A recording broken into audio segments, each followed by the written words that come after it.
I have 5 toilet paper rolls and we are gonna make 5 Easter crabs. We're gonna make an Easter bunny out of this one, and I'm going to just draw a very basic Easter bunny. And really all that consists of are his ears. And then we're gonna go about half the face. That's literally all you have to draw. And then I'm just gonna take my scissors, cut it right out, use some white paint to freshen it up, and then use some nice bright pink paint to do the insides of the ears.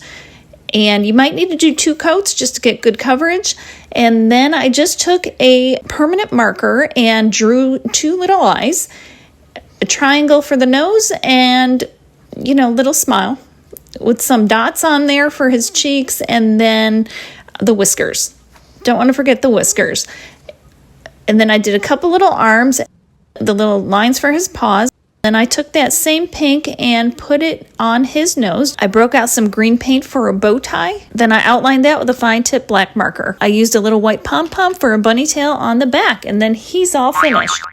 For the next one, I'm just cutting a split right down the side of the toilet paper roll, and I'm rolling it into a cone. I tacked it with a little hot glue so it would keep its shape. Then I took some twine and I started covering the cone with twine. And it's just a regular natural twine that we had laying around. Greg had it in the garage, so I snagged it, covered the whole thing, and every once in a while I added a little hot glue just so that it would hold, and I would press it down so that there were no spaces between the twine, between the rows of the twine. So I kept going around and around and around until I finished it at the top. I went right up to the top where there's an oddball corner sticking up, and then I stopped, pressed in those little edges down into there, and you'll see why that helps in a second. And then I added a little more twine around there to finish it off, and finished it with a little hot glue. Broke out some more paint and then painted that whole thing.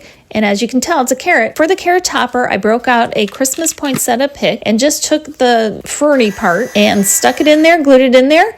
And I did a second version where I had this grass piece and I put it in there. It kind of reminds me of a Bugs Bunny carrot.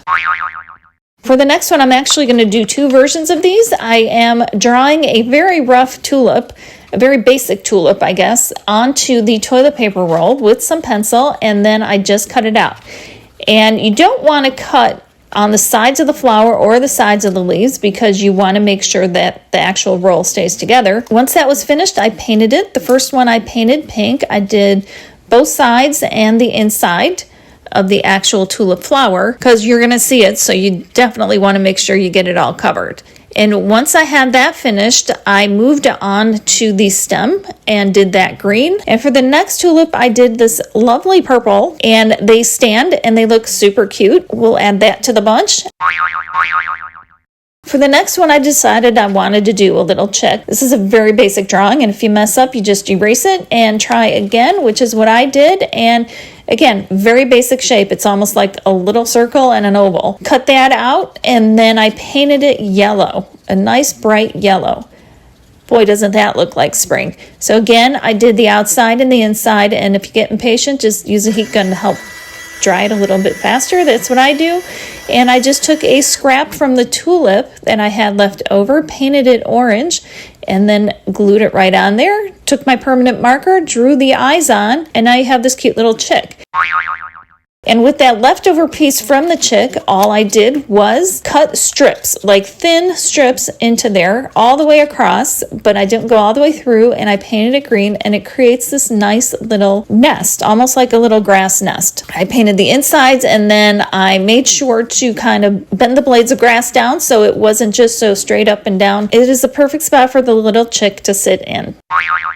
The grass, the bunny, and the tulips are perfect for holding eggs. Here's a display with all of the stuff, and those are the 5 projects. Stick around because I'm going to tell you all the colors that I used, and aren't they cute as can be? Kids would absolutely love to make these. Now for the colors that I used a folk art multi-surface satin and wicker white for the bunny. For his ears, I broke out a bright pink, and then for the tie, I used fresh foliage. For the carrot, I used an apple barrel apricot, which worked out perfectly. For the tulips, I broke out a a light lavender and I went back to that bright pink. The leaves were the fresh foliage. For the chick, I broke out a folk art matte daffodil yellow, and for the beak, I went back to that apricot. Finally, for the grass, I broke out the fresh foliage one more time, and now you can see it all on display. The colors work perfect for Easter and for spring. They all do double duty as a napkin ring. Thank you so much for watching my toilet paper Easter crafts, and I hope you give those a try. In the meantime, if you haven't seen the Christmas toilet paper roll projects, I have a bunch listed down in the description, so be sure to check those out. Or you could check some of them out over here.